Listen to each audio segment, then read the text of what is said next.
महायुतीच्या जागा वाटपावरती मुंबईत अमित शहांच्या उपस्थितीमध्ये शिक्कामोर्तब होण्याची शक्यता आहे। शिंदे गटाचा 22 जागांवरती आणि अजित पवार गटाची 10 ते 12 जागांची मागणी आहे।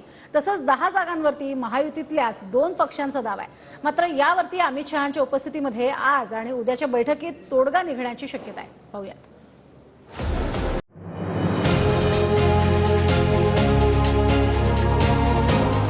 भाजप, शिंदेंची शिवसेना आणि अजित पवारांची राष्ट्रवादी या महायुतीच्या लोकसभेच्या जागा वाटपावर केंद्रीय गृहमंत्री अमित शहांच्या उपस्थितीमध्ये अंतिम शिक्कामोर्तब केलं जाणार आहे।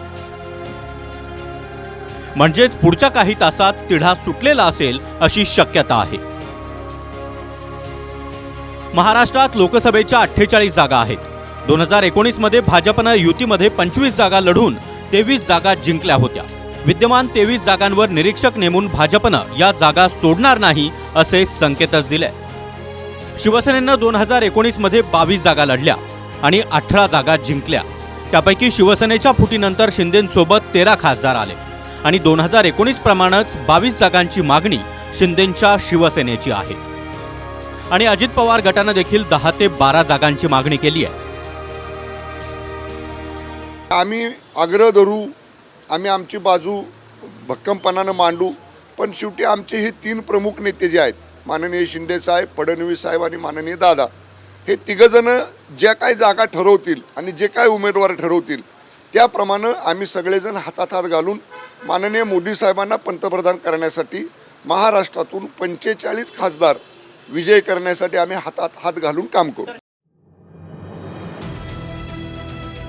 त्यामुळे एकनाथ शिंदे आणि अजित पवारांना भाजप किती जागा देणार आणि त्यांचं किती जागांवर समाधान होणार हा महत्त्वाचा मुद्दा आहे। त्यातही जवळपास 10 जागा अशाच आहेत की महायुतीतल्या 2 पक्षांचा एकाच जागेवर दावा आहे।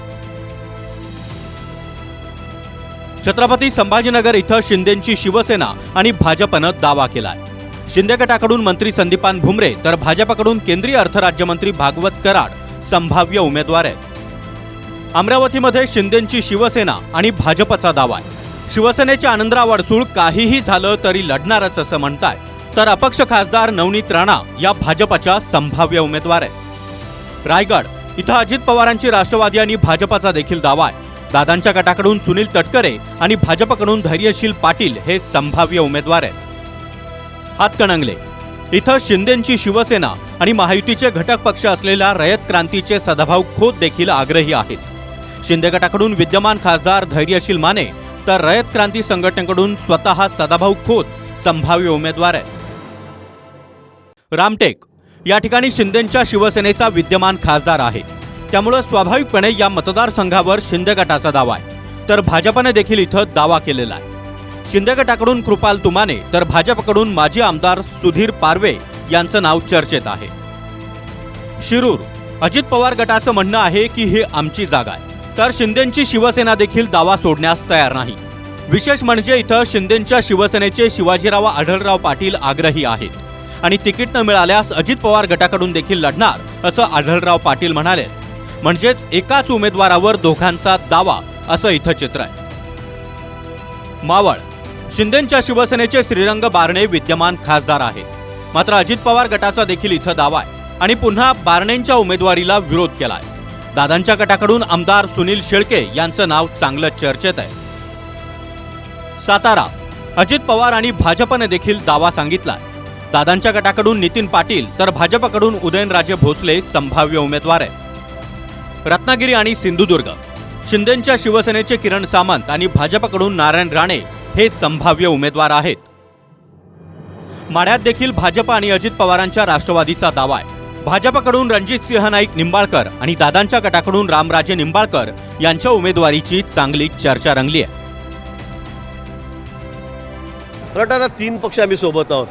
थोडीफार रसिकेच्या ठिकाणी चालणार आहे, मागणी प्रत्येकाची असणार आहे, पण मला वाटतं शेवटी अतिशय खेळीमेळीच्या वातावरणात आणि सामंजस्याने आमच्यामध्ये याचा निर्णय त्या ठिकाणी होईल।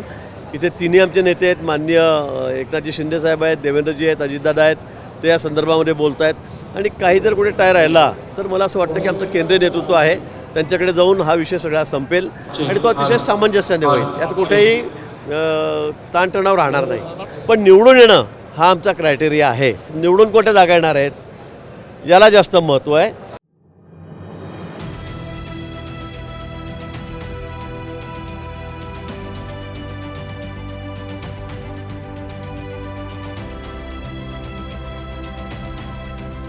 भाजपनं महाराष्ट्रात मिशन 45 घोषित केलाय. त्यामुळे 48 पैकी 45 जागा जिंकण्यासाठी एक जागांवर भाजपनं अंतर्गत सर्वे केल्याची माहिती आहे आणि त्यानुसारच जागा वाटप होईल. Bureau report TV9 Marathi.